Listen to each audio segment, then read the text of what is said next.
Hey, Vintage Car Chronicles fans. Ready to shift gears a bit today? Always up for a new adventure. Today, we're diving deep into drifting. Yeah. Yeah.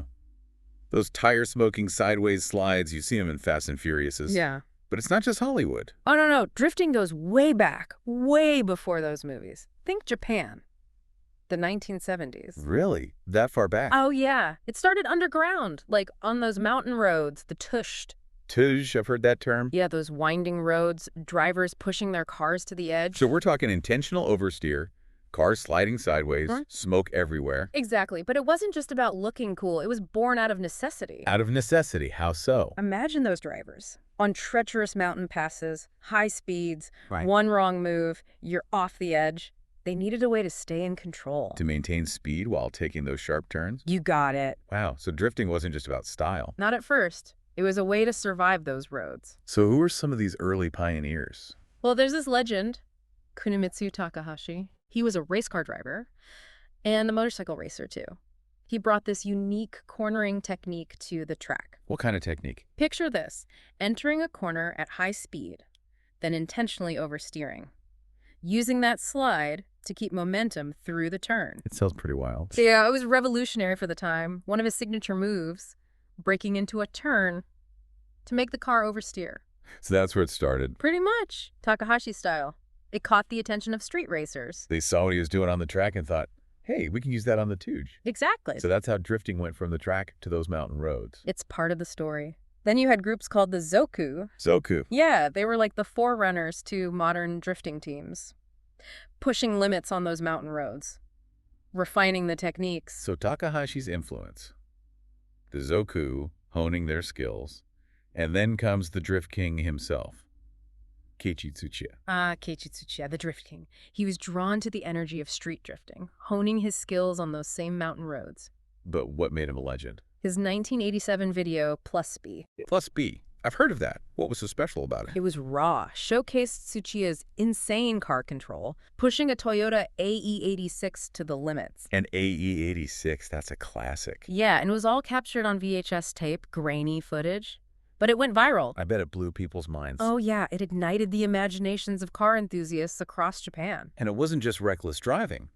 Tsuchiya had this style. It was about precision, control, and style, all wrapped up in this thrilling display of car control. So he took drifting to a whole new level. He did. And what's remarkable, he didn't just stay on the streets. He transitioned to professional racing. Wow. So he brought street drifting to the professional world. Yeah, he championed drifting, organized early drift events, like Iken. So he helped legitimize drifting, Yeah. taking it from the underground to the track. But how did this Japanese phenomenon go global? Well, media played a huge role. Anime, like Initial D, with its epic mountain pass battle, iconic drift cars. I remember watching Initial D. Those drift battles were insane. It introduced drifting to a whole new audience, Mm-hmm. especially younger generations. And then there was the Fast and the Furious, Tokyo Drift. Of course, brought Hollywood's spotlight to drifting. Those movies definitely had an impact. They showcased the adrenaline and style of drifting. So drifting goes global.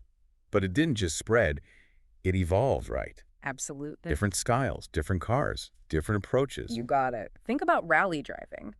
Controlled slides on loose surfaces. Okay, so rally driving, using those slides to navigate different terrain. Then there's banger racing in the UK. Banger racing. Yeah, it's a bit more destructive. Destructive how? Deliberate collisions are part of the spectacle. Okay, so we have rally driving and banger racing. Any other variation? Oh, definitely. Spinning in South Africa, usually done in BMWs. It's all about controlled rotations and stylistic car control. Spinning in South Africa. That's a new one for me. And then there's Red Bull car park drift, focused on timed trials with obstacles. Those are more about precision and skill and tight spaces. So we've got all these different forms of car control, but they all share that core element of controlled chaos. You nailed it. But let's talk about competitive drifting. Because it's not just about sliding sideways, is it? Nope. There's a whole judging system, specific techniques. More than meets the eye. It blends technical skill with visual spectacle. There are two main rounds. First, you have solo runs, called tunch, where drivers showcase their skills and style. So it's like a freestyle round. Exactly. Yeah. Then you have tandem battles, or swish, where two cars go head-to-head. Head-to-head. One leads and the other chases. Like a drifting duel. Exactly. The lead car sets the pace and line. Yeah. And the chase car tries to mirror their movements. Sounds intense. It is. And the judges are looking for 4 key elements: line, angle, speed, and style. Line, angle, speed, and style. Line refers to following a predetermined path. Set by the judges? Right. Angle is about how far sideways the car is oriented. The more extreme, the better. Uh-oh. But it has to be controlled. Okay, so it's not just about going as sideways as possible. Nope. Speed is crucial for maintaining momentum. And style. Smooth execution, generating impressive smoke, and engaging the crowd. So it's a performance. Absolutely. All right, let's talk about the cars. Let's do it. These aren't your average grocery getters, are they? Not at all. These are purpose-built drift machines. What makes them so special? Well, first and foremost, rear-wheel drive is essential, or RWD. RWD. It's like trying to dance the tango while facing the wrong way. You need that rear end to break loose. So RWD is key for initiating those drifts. Absolutely. So we're talking about cars like the iconic Toyota AE86, the Nissan 240 SX, Mazda RX-7s. You got it. Even American muscle cars have made their way into drifting. You see them more and more these days. But it's not just about the base car, is it? It's the modifications that transform them into drift weapons. What kind of modifications are we talking about? One of the most crucial is a limited slip differential, or LSD. LSD. It helps ensure consistent rear-wheel lockup. So both rear wheels spin together. Exactly. Makes it easier to initiate and maintain a drift. So the LSD is all about control. Pretty much. What else? Upgraded clutches are a must. They have to handle aggressive clutch kicking techniques. Clutch kicking? It's used to break traction, initiate those smoky drifts. Sounds pretty hard on the car. It can be. What about the steering? You have to modify the steering angles. What's that do? Allows for a greater turning radius. So they can turn the wheels further than a normal car. Yeah. It's essential for those extreme sideways maneuvers. So we're talking about a completely re-engineered car, optimized for controlled chaos. Exactly. And we haven't even touched on the engine yet. It's a whole world to explore there. We've covered a lot of ground in this first part of our deep dive, from those Japanese mountain roads to the technical aspects of drift cars. We've seen how drifting evolved, from underground to a global motorsport. But there's so much more to uncover. Oh yeah, we're just getting started. Welcome back, Vintage Car Chronicles fans. Before the break, we were talking about drift car modifications. But there's one more essential element. It's the foundation of it all. Oh, you've got me curious. What are we missing? The chassis and suspension setup. You see, drift cars need maximum control and predictability while sliding sideways, and that starts with a stiff suspension. Okay, so the suspension. Think of it as the backbone of the car, keeping everything in check during those sideways maneuvers. So stiff suspension helps minimize body roll. I can see how too much lean would mess up a drift. Exactly. It's like trying to write neatly on a wobbly table. You need a solid base for control.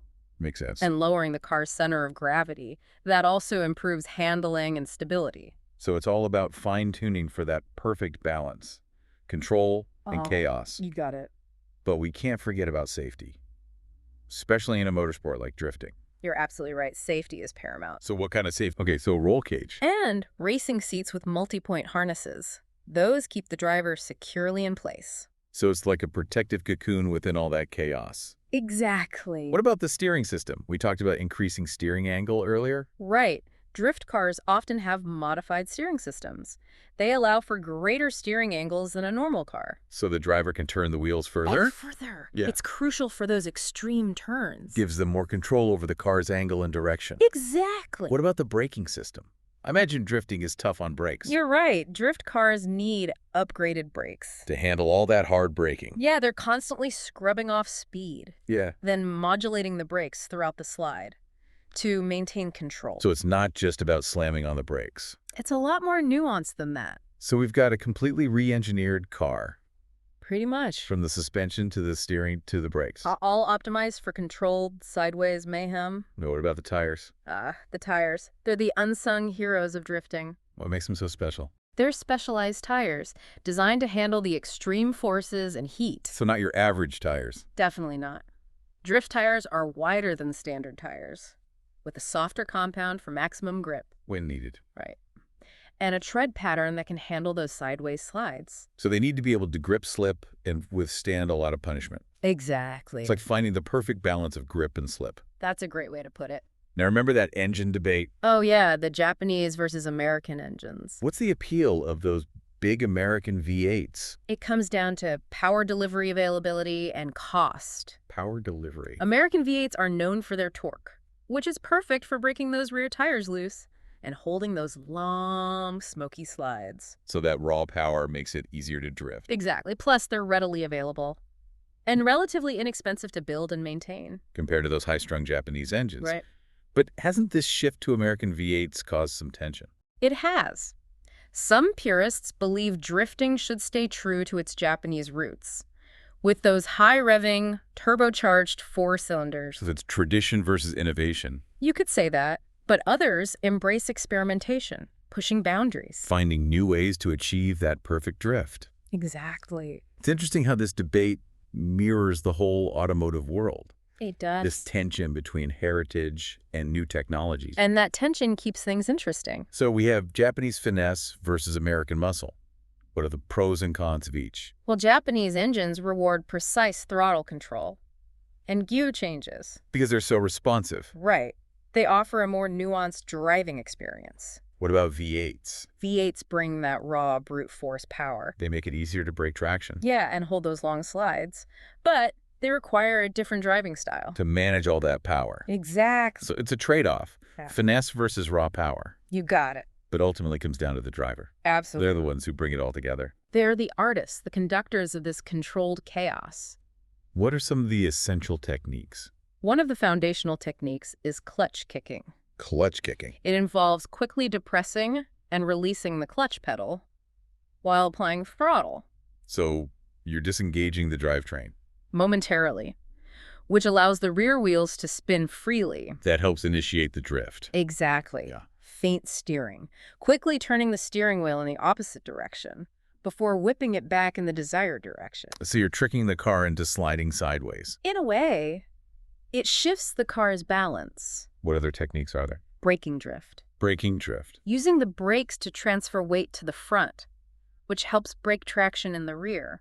And initiate the drift. Right, and throughout the drift, drivers use throttle control steering input and even handbrake adjustments. To maintain control. To maintain the perfect angle, speed, and style. It's amazing how much skill goes into drifting. It's a delicate dance between the driver and the car. A high-speed ballet. Exactly. We've covered a lot in the second part.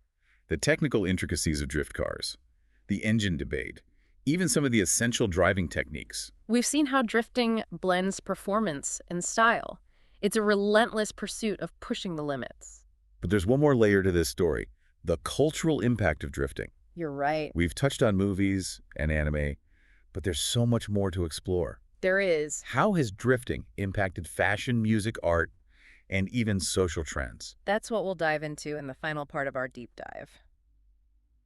Welcome back, Vintage Car Chronicles fans. We've explored the history, the techniques, the cars, but now let's talk about the cultural impact of drifting. You're right, it's more than just a motorsport. It's a whole subculture. Exactly. Drifting has gone way beyond racing. It's influenced fashion, music, art, video games, even social trends. Yeah, you see it everywhere.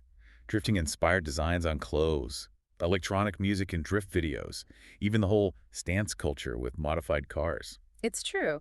Drifting has this undeniable coolness. Why do you think it resonates with so many people? I think it's that spirit of rebellion, the sense of freedom, expressing individuality.